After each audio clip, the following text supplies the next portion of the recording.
Today's Your Healthy Family, as our country continues to battle with how to reduce gun violence, we're asking a local mental health provider if a focus on mental health and guns will solve the problem. The solution has got to be a comprehensive one.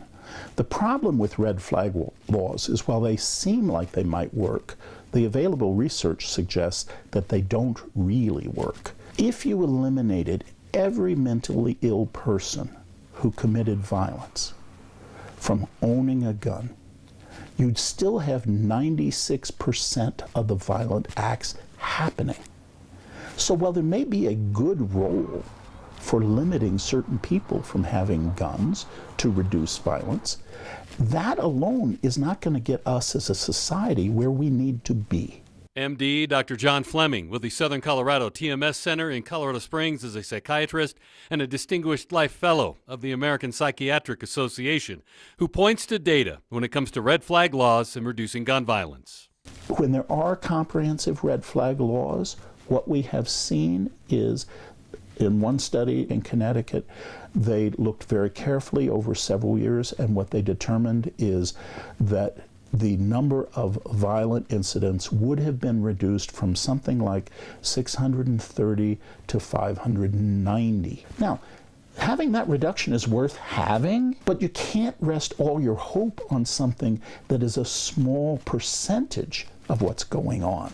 Dr. Fleming also says looking to mental health providers to be the answer is a problem because not all mass shooters are diagnosably mentally ill. Gun violence, particularly mass assault gun violence, is a complicated problem. At best, mentally ill people only are 1 in 5 of mass shooters. So 4 out of 5 aren't. Not all of these people are mentally ill with a diagnosable condition like depression or schizophrenia or paranoia. Common sense would say, well, gee, they're not like the rest of us. But you know, they aren't. But that doesn't mean they have a mental illness. Other studies show no matter how helpful mental health providers may want to be when it comes to raising concerns about patients and gun violence, even within the bounds of current law, it's just not something they're good at. Mental health providers are not good at predicting who of their patients are likely to commit violence. We're better at predicting which of our patients are likely to try to harm themselves or commit suicide. But even there, our judgment is not perfect. But a number of studies have shown that psychiatrists are no better than a flip of a coin at predicting which patients in their care will be violent. And you have another issue. When psychiatrists or other mental health professionals are working with somebody, we're much better at working with people who want help and want to change a particular problem.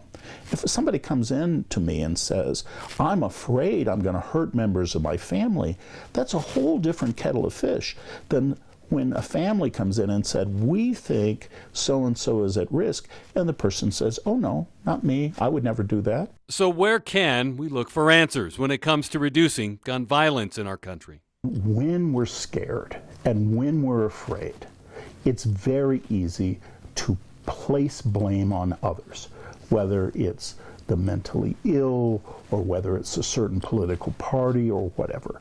Let's slow it down a little bit. You know, where is personal responsibility in all of this? Dr. Fleming says mental health providers do have a role to play, but a broader approach is needed. What we have to figure out is how do we relate to these complex decisions that people make in an effective way to reduce gun violence, and not in a quick, knee-jerk or blaming manner or common sense without any real data manner. Do something just to do something and get nowhere. Dr. Fleming feels mass shootings have become a public health crisis in our country, and working to reduce them will require them being treated like a public health crisis, not just a mental health or gun problem. We need a comprehensive approach that looks at hatred, looks at cultural factors, looks at the influence of peers, looks at all kinds of factors.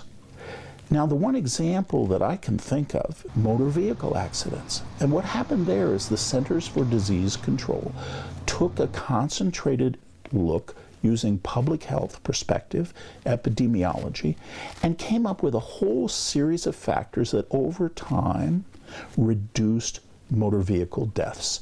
Some of this was changing cars. Some of this was changing laws. Some of this was looking at substance abuse. But it was a comprehensive approach. I think we need to do the same thing with gun violence.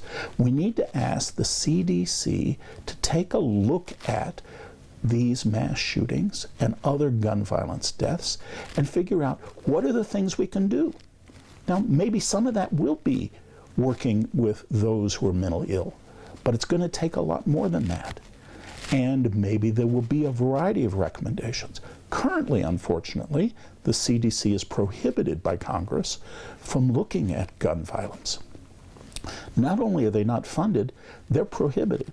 So a good thing that Congress could do at this point is to say, hey, here's an organization that specializes in helping us resolve these very complicated problems, and let's get them and their recommendations to come forward, and we'll take a look at what we can do. If you're a healthy family, I'm Ira Cronin. For more health stories, head to yourhealthyfamily.com.